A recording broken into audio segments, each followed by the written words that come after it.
Bonjour tout le monde, vous écoutez le numéro 54 de la Gazette du Maine, le podcast de Stephen King France qui vous résume l'actualité de Stephen King. Je suis Émilie et je suis très heureuse de vous emmener avec moi en balade dans le Maine pour vous conter les nouvelles informations depuis le 22 mars.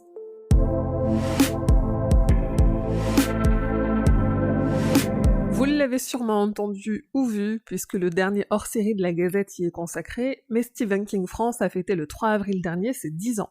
10 années à partager avec vous ma fanitude de Stephen King, que j'ai voulu célébrer avec un hors-série spécial de la Gazette, où j'ai invité 4 fans à parler de King avec moi, mais aussi avec un grand concours pour gagner des livres de l'auteur chez Albin Michel, J'ai lu et au livre de poche, et enfin un carnet de notes en édition limitée avec le logo des 10 ans disponible sur le Tipeee de Stephen King France.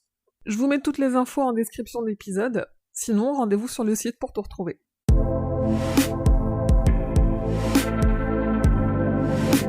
Le 9 juin 2021, les éditions Librio republieront leur petit recueil de 2 histoires, Le Singe et Le Chenal, avec une nouvelle couverture.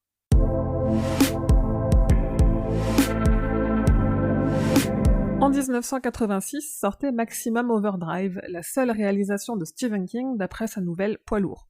Au casting, on trouvait notamment Emilio Estevez dans le rôle principal, et l'acteur vient de confier à Vanity Fair qu'il regrette d'avoir tourné dans ce film. Si vous comprenez l'anglais, je vous invite à aller faire un tour du côté du podcast The Commentary Cast, qui permet à des réalisateurs d'enregistrer les commentaires audio de leurs films. Car si Netflix, c'est bien pour produire plein de contenu, ça manque aussi de bonus comme pour un DVD ou un Blu-ray. Mais grâce à The Commentary Cast, vous pouvez lancer votre film en même temps que le commentaire audio, et 2 adaptations de King par Netflix sont déjà dispo, commentées par leur réalisateur, Jessie par Mike Flanagan et 1922 par Zach Hilditch. Le digipack de La Part des Ténèbres, le film de George Romero d'après le roman de Stephen King, a dévoilé son design chez ESC Éditions. Les photos de ce visuel sont à retrouver sur le site et sur les réseaux sociaux. Le festival Stephen King Rules, un festival en ligne de Dollar Babies, c'est-à-dire de courts-métrages adaptés de King jamais commercialisés, a dévoilé sa programmation. Et bonne nouvelle, il sera diffusé sur YouTube et Vimeo, donc accessible depuis la France.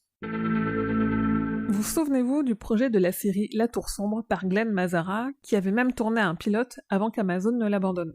Je vous ai traduit sur le site une longue interview dans laquelle il revient sur ce pilote, mais aussi sur sa vision globale de la série, et honnêtement, j'espère qu'un jour son projet sera repris, car on tenait là quelque chose d'ambitieux et de fidèle, peut-être notre seule chance d'avoir une belle adaptation de La Tour Sombre.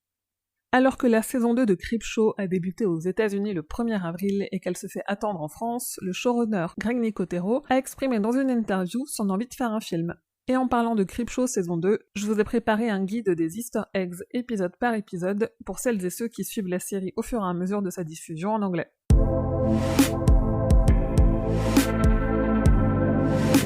Dans le dernier hors-série du podcast Le Roi Steven, on parle de la série The Stand, adaptée du Fléau, qui est disponible en France chez Starzplay. L'autrice, compositrice, interprète Carrie Underwood a confié que le clip de sa chanson Two Black Cadillacs, sorti il y a déjà plus de 8 ans, est inspiré de Christine de Stephen King, dont elle est une grande fan. Il y a un an, je vous parlais de rumeurs qui évoquaient la présence de Gripsou dans le nouveau Space Jam. La première bande-annonce du film de Warner n'a pas déçu puisqu'on aperçoit le clown dans le public.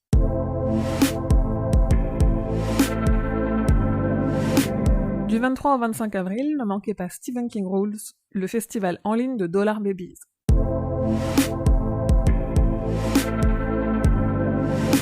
Et voilà, c'est tout pour la Gazette numéro 54. Merci de votre écoute, de votre soutien et de votre présence depuis déjà 10 ans dans cette aventure incroyable. Vous pouvez me soutenir et m'aider à créer de nouveaux projets en donnant quelques euros au Tipeee, surtout qu'à l'occasion des 10 ans de Stephen King France, il y a un nouveau goodie en édition limitée. Vous pouvez aussi continuer à commenter, partager et aller mettre 5 étoiles sur votre appli de podcast pour aider cette Gazette à grandir. Vous pouvez toujours rejoindre les autres fans sur les réseaux sociaux de Stephen King France, Instagram, Twitter, Facebook la page et Facebook le groupe et le serveur Discord. Et comme d'habitude, pour plus de détails sur toutes les infos dont je viens de vous parler, rendez-vous sur le site stephenkingfrance.fr dans l'article de cette Gazette numéro 54. La Gazette du Maine est un podcast du label Podcut, rendez-vous sur podcut.studio pour découvrir ce que font les 23 autres podcasts.